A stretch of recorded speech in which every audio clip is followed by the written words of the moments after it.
प्रवृत्त होने से कतराना चाहता है। वो कहता है,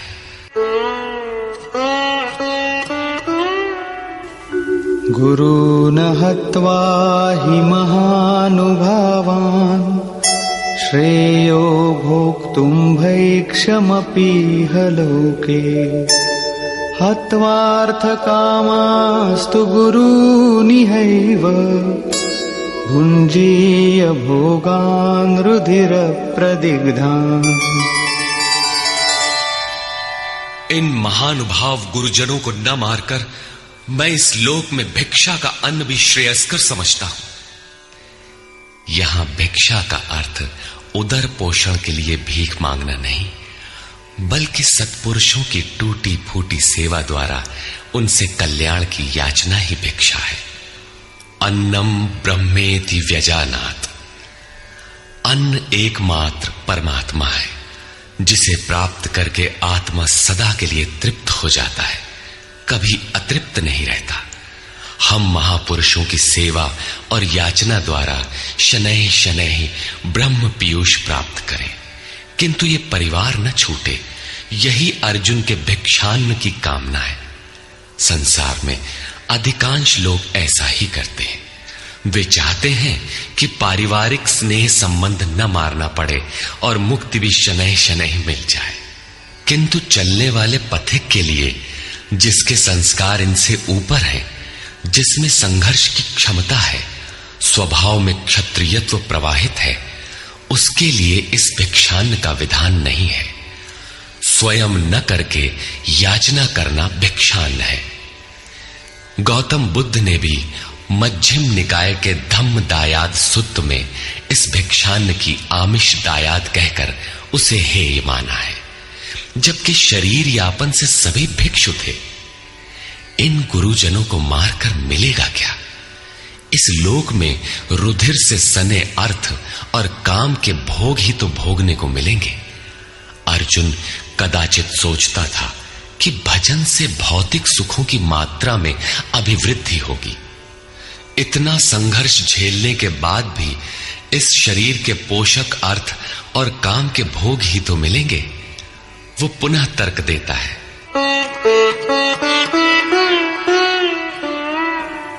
न चैतद्विद्मः कतरन्नो गरीयो यद्वा जयेम यदि वा नो जयेयो यानेव हत्वा न जिजीविषामः तेव स्थिताः प्रमुखे धार्तराष्ट्राः।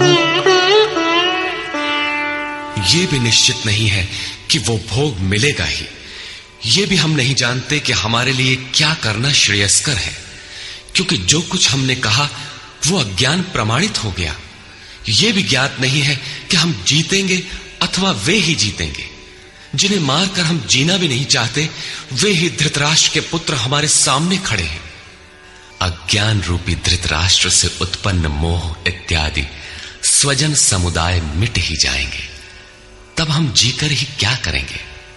अर्जुन पुनः सोचता है कि जो कुछ हमने कहा कदाचित ये भी अज्ञान हो, अतः प्रार्थना करता है, कार्पण्यदोषोपहतः स्वभावः पृच्छामि त्वां धर्मसम्मूढचेताः यच्छ्रेयस्यान्निश्चितं ब्रूहि तन्मे शिष्यस्तेऽहं शाधि मां त्वां प्रपन्नम्। कायरता के दोष से नष्ट स्वभाव वाला, धर्म के विषय में सर्वथा मोहित चित्त हुआ मैं आपसे पूछता हूं, जो कुछ निश्चित परम कल्याणकारी हो वो साधन मेरे लिए कहिए। यहां अर्जुन ने पूर्ण समर्पण कर दिया। अभी तक वो श्री कृष्ण को अपने स्तर का ही समझता था, अनेक विद्याओं में अपने को कुछ आगे ही मानता था। यहां उसने अपनी बागडोर श्री कृष्ण को वस्तुतः सौंप दी। सद्गुरु पूर्ति पर्यंत हृदय में रहकर साधक के साथ चलते हैं। यदि वे साथ न रहे तो साधक पार न हो। युवा कन्या के परिवार वाले जिस प्रकार शादी विवाह तक उसको संयम की शिक्षा देते हुए संभाल ले जाते हैं, ठीक उसी प्रकार सद्गुरु अपने शिष्य की अंतरात्मा से रथी होकर उसे प्रकृति की घाटियों से निकालकर पार कर देते हैं। अर्जुन निवेदन करता है कि भगवान, एक बात और है। नहि प्रपश्यामि ममापनुद्यात् यच्छोकमुच्छोषणमिन्द्रियाणाम् अवाप्य भूमावसपत्नमृद्धम् राज्यं सुराणामपि चाधिपत्यम्। भूमि पर निष्कंटक धन धान्य संपन्न राज्य को और देवताओं के स्वामीपन इंद्र पद को पाकर भी मैं उस उपाय को नहीं देखता जो मेरी इंद्रियों को सुखाने वाले शोक को दूर कर सके। जब शोक बना ही है तो ये सब लेकर ही मैं क्या करूंगा? यदि इतना ही मिलना है तो क्षमा करें। अर्जुन ने सोचा, अब इसके आगे बतावेंगे भी क्या? संजय उवाच।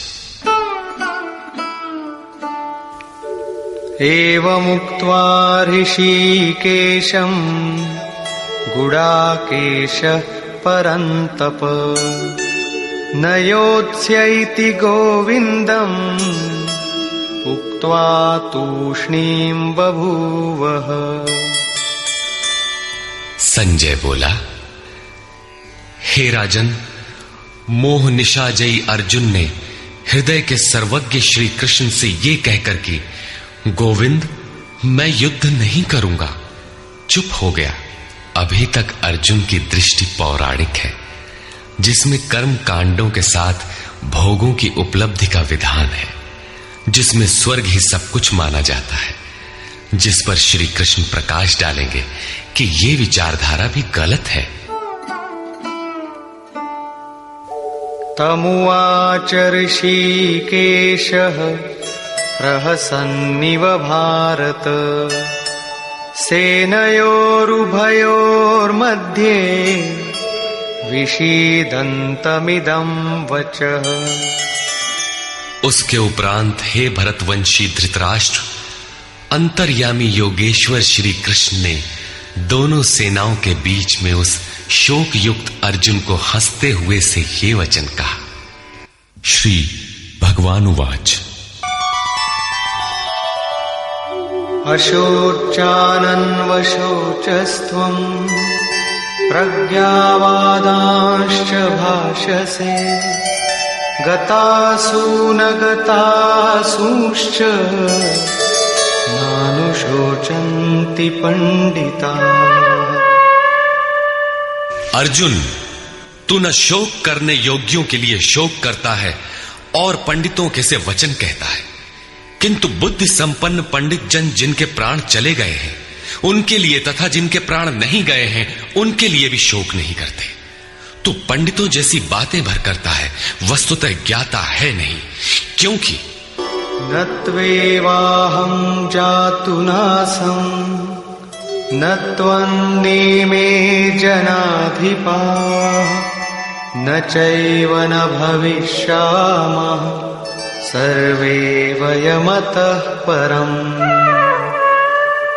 न तो ऐसा ही है कि मैं अर्थात सद्गुरु किसी काल में नहीं था, अथवा तू अनुरागी अधिकारी अथवा जनाधिपाह राजा लोग अर्थात राजसी वृत्ति में पाए जाने वाला अहम नहीं था, और न ऐसा ही है कि आगे हम सब नहीं रहेंगे।